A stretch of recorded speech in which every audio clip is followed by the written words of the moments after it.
Hey, good morning, everybody. Welcome to EXSIN Live. Phil, today we're going to have a discussion that's going to be sensitive to some folks, I think, because we're going to talk about sales team and should you take a salary approach or a sales team or a commission approach? And I'm just going to say, do you want to make a lot of money or do you want to spend a lot of money? Yeah. I think that's the question. Yeah. And, we need to frame this a little bit. We're talking about for those small, mid-sized businesses, the big corporations, we're setting them off to the side in this conversation. But, we had an interesting call this morning with one of our clients talking about this very thing. And, yes, sir. And we are of the belief that a straight commission salesperson is always going to make the company more money and themselves more money if they are truly a sales professional. Now, it comes with challenges up front for the sales rep and for the employer, because that's why you'll see people do things like a draw against commission, things like that, which can work. You got to really manage it correctly. You've got to really pay attention to it. But there's a real argument that if you place somebody on a salary and pay them a small commission to where where they don't have a real unlimited opportunity, even if they call it unlimited. If let's say you have somebody on a $70,000 a year salary in sales, and if they kill it, they have a great year. The most they can make is 100. That's a bad comp plan for a good sales rep because they're not going to stick around for 100 grand. Well, let's talk about the why. Yeah. Let's talk about the psychology of this. So I'm Joe, the salesman at some company. You're paying me 70 grand a year, and I'm only going to get a 3% commission on everything I sell. Yep. And I know my limit is $100,000, like you just said. Yep. How motivated am I to make that extra $30,000? I mean, is that enough at the trough for me to go out and just really start building my prospect network, going out and doing things I need to? Because I can survive on $70,000 a year. Phil, I'm happy. And I guess, and that leads to answer your question. The people that you want in sales roles, first of all, are not going to be attracted to that kind of compensation model. Nope. So you're not even going to attract the people you want in those sales roles. You're going to attract people that say, being in sales sounds like a fun job. I've got more autonomy. I'm not tied down to a desk. These are the things you always hear in sales, right? Every day is a little different. I love to talk to people. I love to be, interacting with different people. All true and all great parts of the job. But if you're willing to go to work for a small salary and a little bit of commission to where you're capped at a Hondo is not much money these days and age, kids.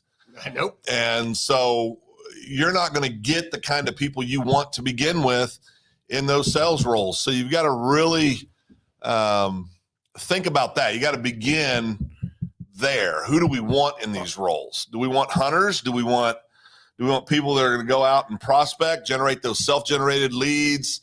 We see a lot of this across all industries where leads are provided for people by the company. And most times those sales teams become what we call lead junkies. They're just addicted to the company provided stock lead. You're creating bad habits for your team. Correct. Because you're not the core of being a good salesperson. It's a business development side of it. It's going on cultivating relationships, following the cultivation loop, with the expectation that the end result for you is going to be exponentially better and exponentially better for the company. Now, we'll say this. If you want to do some kind of salary, that's fine. But we've got one client that I think has it figured out. They pay a salary that you basically can't live on, right? I think it's $30 grand, $30,000 a year. But the commission's rich.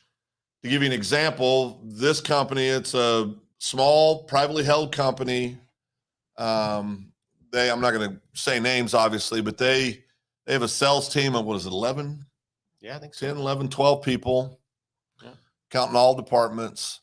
And they had last month, I think they had 3 people make over 25 grand for the month. Yep. Because they're motivated to go hunt, to go network, to go cultivate relationships, to go look for people, to go prospect, to go do these things. And we've kind of lost that. Prospecting is becoming a lost art. It is. Everybody has became dependent on internet-based prospecting. I'm going to get a LinkedIn We've talked about this. I'm going to get a LinkedIn thing and generate all these leads. No, you're not. Yeah. I mean, listen, there are people out there that do generate leads off LinkedIn, but not enough to build a fabulous career. I think Darren said it best. If there's quality versus quantity, the way you develop quality leads is through building relationships. But let's go back to salary versus commission, because I think it's important you as a business owner understand what you're putting yourself into. Yeah. We've had clients who have paid nice salaries to their sales team, and they wonder why their sales team is sitting in the office all the time on their computer.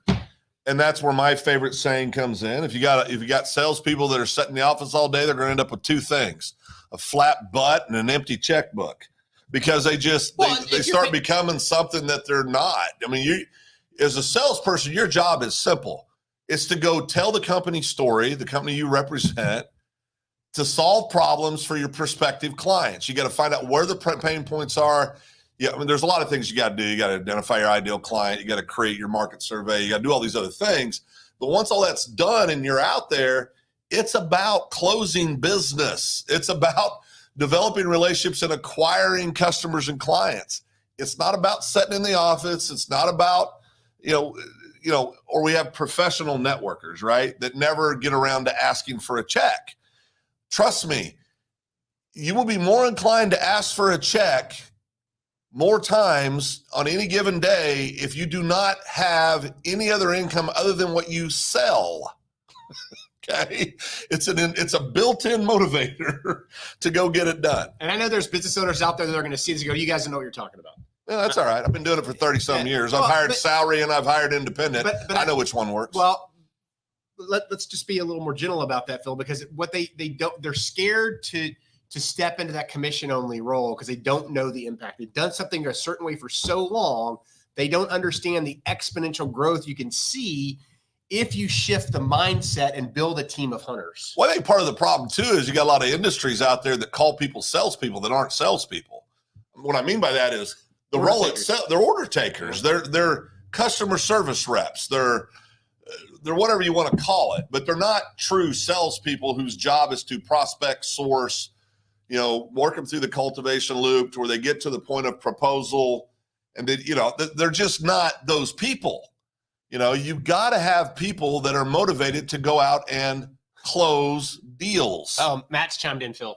I love Matt. Matt says it's impossible to hire pure commission employees. Well, that depends on your industry. It does. That's what I said to begin with. It completely depends on your industry. We see industries. Matt's industry, he's 100% right. You got to have a balance of salary and commission, or but he has a very unique business. Well, and I'll tell Matt this.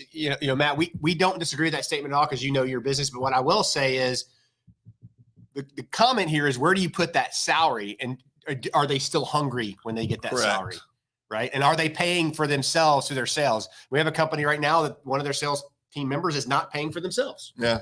They're taking a big check and they are not doing the work to pay for themselves. Had that talk this morning. So you as a business owner, if you are paying that salary, you better make sure that salesperson is covering their costs every week, week in and week out. And if they're not, you need to move along because they're not ever going to do it if they're not doing it now. Well, and I think, this is a broad topic. Very broad. Commission versus salary. As we said when we started, depends on your industry. But we have seen straight commission sales reps work in every industry. Some are easier to implement than others. And then it does come down to an owner's preference, right? What do they like? What he say? Says, as you know, I recognize the problem. We know, Matt. We know, brother. Got to show that up there, yeah. But I think the bigger point here is this. You got to settle on what model works for you and your business, but it needs to be a thoughtful process. I've seen people that'll pay $90,000, $100,000 a year salaries to salespeople, and then they pay bonus, and they can get but usually it's $5,000 to $20,000 in bonus if they hit certain benchmarks. There are segments of people in sales that's what they want. That's all they want. That's their number. They can live comfortably on that. They can have the life they want on that. But you got to understand that that's what you're getting. Don't hire that person and then expect them to go generate millions and millions and millions and millions and millions of dollars worth of revenue for the organization because they're not incentivized to do it. I mean, Sales is the hardest, easy job in the world. It's very, very interesting what, it's very interesting what motivates people that choose to be in the sales profession.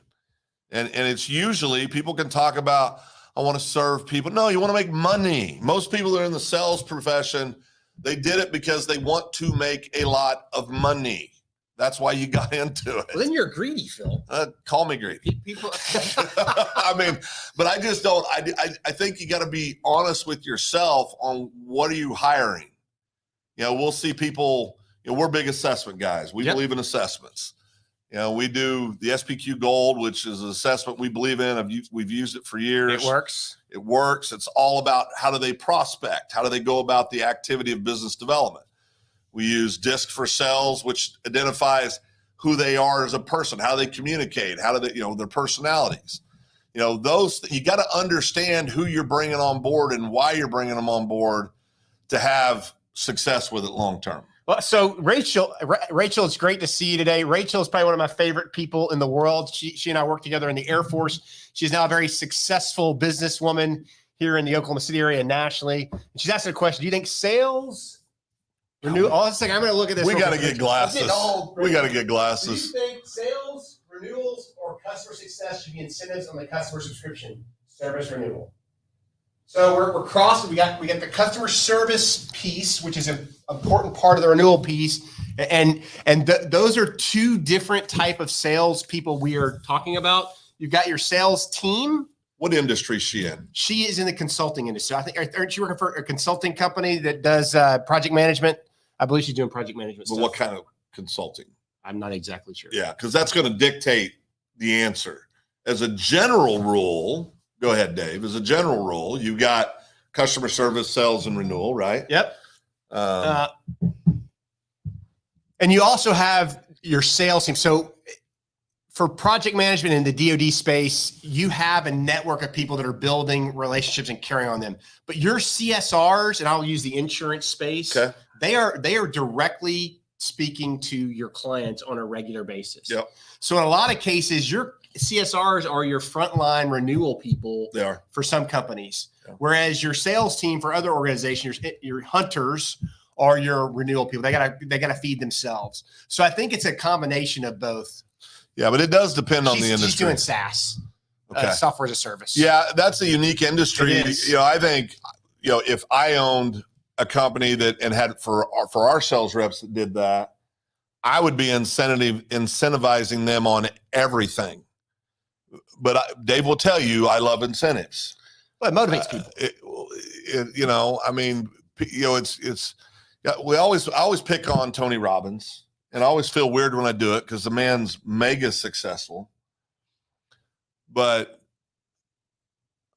I'll admit it. I went to a Tony Robbins workshop years ago. Did you do the firewalk? Did not. Really? No way in hell I That was going to do that. surprises me, Phil. They couldn't talk you into it?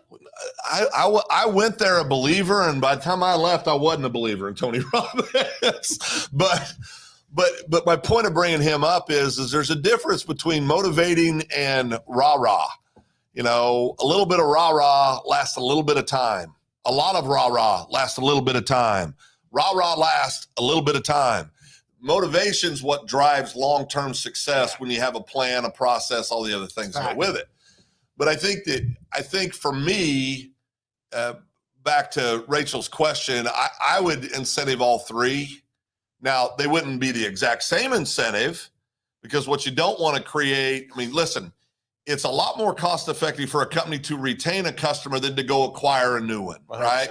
So renewal is extremely important. It's extremely important. But if you don't have a new client come in, you have nothing to renew. Okay. So they're all extremely important. And again, industry does matter. To Matt's point, industry matters. If you've got technical sales, well, these are people that are usually engineers or they have some type of professional background in the engineering or mechanical professions. You're not going to find those people to do straight commission sales because they don't have to, because the industry the industry has said this is how you pay them, right? Now, on top of that, most people that are in technical sales, and I'm going to piss off a lot of people in technical sales, the reason they're good at technical sales is not necessarily because of their prospecting ability or their networking, it's because of their knowledge, their understanding of how something works. Do they still have to go prospect? Yes, but usually those industries do a lot of that for them, right? I mean, their work carries a reputation. So now we're getting out of the pure salesperson more into the customer service, what we call order taker. And we're not meaning that to be disrespectful. An order taker is it's many times the oil field. There's a lot of oil field people that call themselves sales reps that have never prospected a day in their life. They drop in, they drop off hats, they bring them food, they do all this stuff. They just keep showing up until finally they say, hey, I'll give you a job, because I like you. Yep. Right? Now, people do business for 3 reasons. They got to know you, they got to like you, and they got to trust you. That's a fact. That doesn't matter what industry you're in. Nope. That's true. Okay. But you get there in different ways. I want to jump in because Rachel's doing GovTech stuff and government contracts. Whole different animal. It is a whole different animal. We have worked with some companies on those challenges. It's a unique space. It's a long sales cycle typically, and it usually involves a lot of political maneuvering for larger companies to get larger contracts. Now, it's a happy day when you close the deal. It's great. But with that said, I would still offer to you that how you incentivize your team to go build those relationships and make sure those deals get closed is extremely important. And you measure the salary payment with the commission structure to make sure they're covering their costs as well as making you money. Yeah, I mean, that's the bottom line. From a business owner's perspective, it's basic math, right? It's addition and subtraction. It is. But so it's not complicated, but whatever you decide to do, you got to understand that there's certain people that fit into that category that you want to go attract. Everybody's not going to succeed in that environment. They are not. And you're not going to attract people that are what we call pure sales professionals that want to go make hundreds, want to make 6-7 figures a year. You're not going to attract those kind of people if you're heavy salary, low on commission. Yep. You're just not. You're not. And again, every space is different. So you've got to manage the expectations. Yeah. You've got to adjust your standards, and you've got to keep your eye on what's going on in your organization. So Rachel asked me another question, which I'm going to have to get up and look at. It says, do you think sales reps should be interviewed differently on firm fixed versus T&M versus IDIQ? I think so. Firm fixed is easy for government contract. It's a fixed price. IDIQ is a potential purchase down the road for you guys to know. And I'm not sure what T&M is. So I can't answer that question for you, Rachel. It's been a while since I've played in that area. But I think you have to set expectations based on how you're building your sales team, right? And again, government contractors are different. A lot of our government contractors hire senior level NCOs and officers that have a network and relationships already. But everything has to be baked into your contract to cover your cost with the government long term. And to the interview question, Rachel, I think time and material. Thanks. I think it's extremely important that you understand that without an assessment, the assessment that fits the kind of people you're trying to hire, you're guessing. You're at the absolute mercy of, if somebody's a masterful communicator and a great, just to be frank, bullshitter, and they're good in interviews, you can get snookered 9 times out of 10 on what you think you're getting to what you really get. Assessments, and the reason we believe in assessment so much is it helps you identify up front, gotcha. do they fit what I'm wanting our sales team to do? DISC for sales is great because if you have more of a passive type sales process or something that is more of a networking type job where you're not, they're just, you don't want to put a D in there. I misread what you said. Huh? I misread what you said. Okay. You don't want to put a D in there. Can I finish my thought? Sure.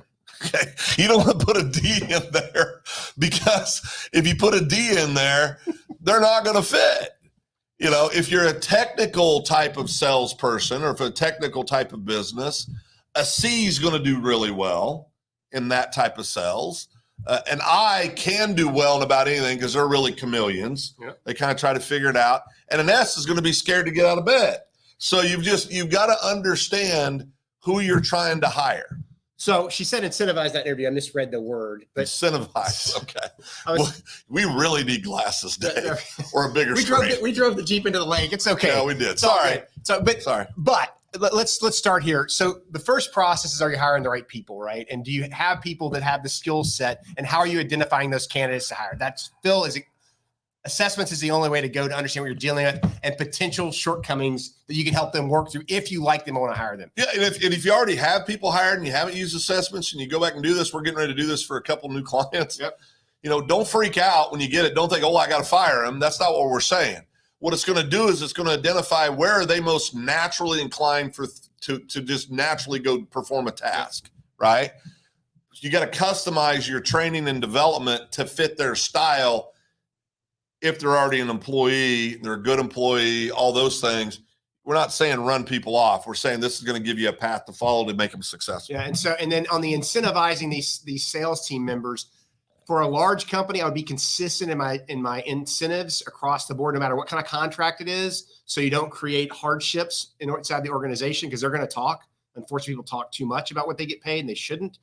So try to be consistent with your incentives. And again, the key to this whole incentive thing is making sure whatever it is based on your salary, the company is meeting their margins, their profit margins, as well as taking care of their people. Yeah, it's that simple. We have a customer that's been a client for a long time, 7-8 years or so. And their top salesperson last year made $300 and some thousand. Is not a salesperson, is a master at relationships. Yep. Knows everybody. Couldn't do the job he's selling to save his life, but he is a complete master at relationships. A great salesperson. I mean, great people. people. Great connector of people. And so those are the things, those are the nuanced things you got to look at. But this is a broad topic, but as a general rule, the best thing you can do as an owner or a leader in a sales organization, if you find yourself leading salespeople, is find good assessments to use. Figure out who your ideal hire is for those sales roles. What are the characteristics you're looking for? What are you going to ask them to do?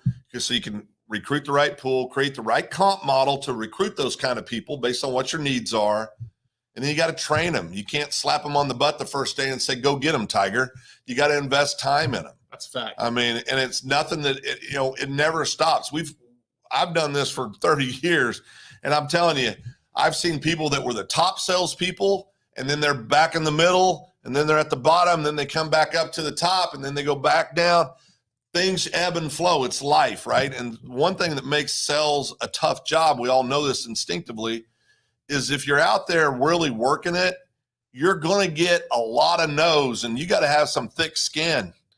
Sales are also directly impacted by the economy, about stuff outside of control. So while maybe somebody that's working in operations, or if you're an engineer, when the economy's tougher, maybe those engineers and those operations folks they still get their salary, yep. Right?